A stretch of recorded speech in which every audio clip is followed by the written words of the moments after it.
Hi, my name's Zac, and this is a morning with me. About 5:05 at the moment, and I'm just making some coffees. Smell that? It smells like sweet. Yeah, it's like molassesy sweet. And I got a suit-up session this morning, which is fun. What's that, mate?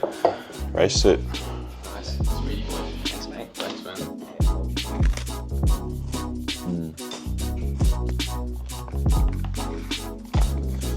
An hour every day. For the balancing act.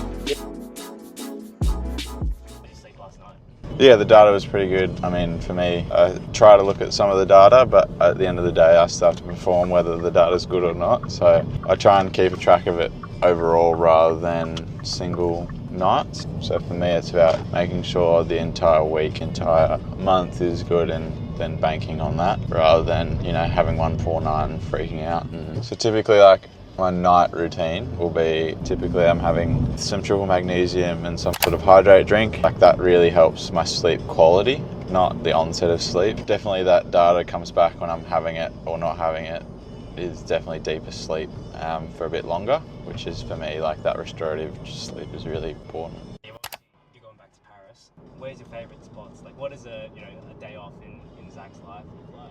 We were lucky 2022 Com Game. We stayed over after World Champs. My favourite day in Paris when I was with a bunch of friends last time was we went only for the day and we went to one coffee shop called Motors Coffee, and then everyone went their separate ways to do their own things. I wanted to go to like one of the oldest candle companies in the world because I was like, how sick is that? It's born in Paris. And then we said, oh, we'll meet under the Eiffel Tower at like 1 o'clock. You bring cheese, you bring bread, you bring fruit, etc. We came back and we just sat under the Eiffel Tower and watched the sun go down and just ate fresh local food, and we were just like, this is awesome. When you won gold, do you feel like you were in like a flow state, or were you just like all out mode, or like sicko mode almost? Yeah. You know, going into a tournament breast or any race, I guess, that it's going to hurt at some point, but I think you're comfortable with that pain then because you know where you've been before. So for me, like in Tokyo, I didn't feel all that much, and same with the world record swim as well. You almost feel like that woo thing. You feel that flow state, but you also feel like almost out of body experience, like you're watching yourself, and like you can't pinpoint anything that happened in the race. You can maybe do the beginning and maybe the end, but that middle part of it is like quite blank. Like your body automatically knows when to make adjustments. Like they talk about mastery, and like the people that have done the reps and the people that have done the miles in whatever pursuit, whether it's swimming or whether it's running, let's say, whoever has done the miles in a race, they have 1,000 different ways to get on the wall or get to the finish line first, and they have the ability, based on smaller amounts of information, to make bigger decisions over time. And that's what consistency is, and what, like, how you master something.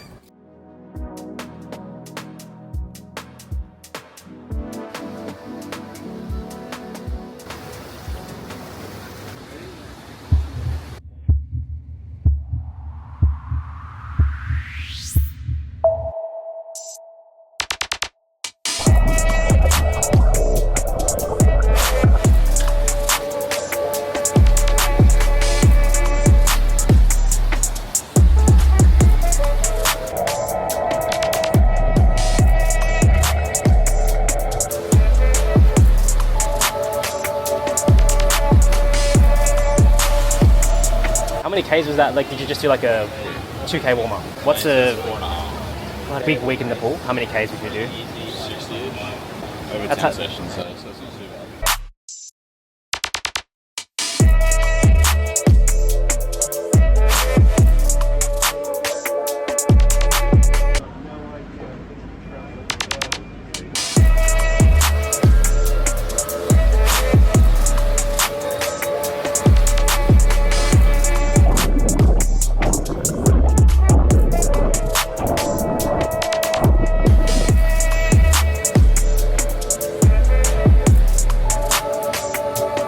How was the session? Tough, but good. Like, we all got it done. We all got some good target times, which is good. Like, Hardest part about the session? oh, I hate changing strokes from like free to breast. Yeah.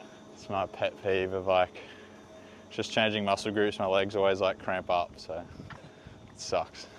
And where are we up to now? Just into the gym for, we're gonna run some breaststroke stretches with a few of the breaststrokers. So Finlay, who was swimming with this morning, and then one of the IM girls running that as well. And then maybe a bit of Pilates, maybe a bit of treatment, physio, get the body right for the rest of the week.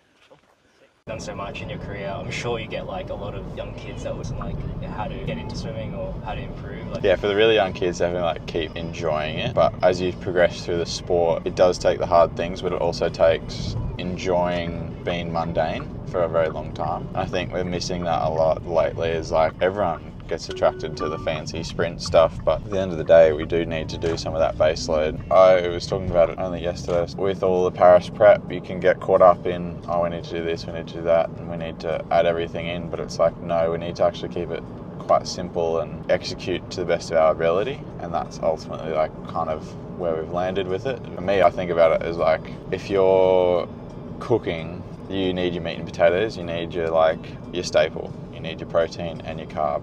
And for me, that is the bread and butter of swimming. And then you can add everything else. You can add the sides. To me, the seasoning is the adjustment along the way. It's about 10 a.m. now. We're just finishing up training, finished off with some Pilates. Thanks for spending the morning with me. It's been awesome. Hard session this morning, but got through it all. Thanks, guys. We'll catch you next time.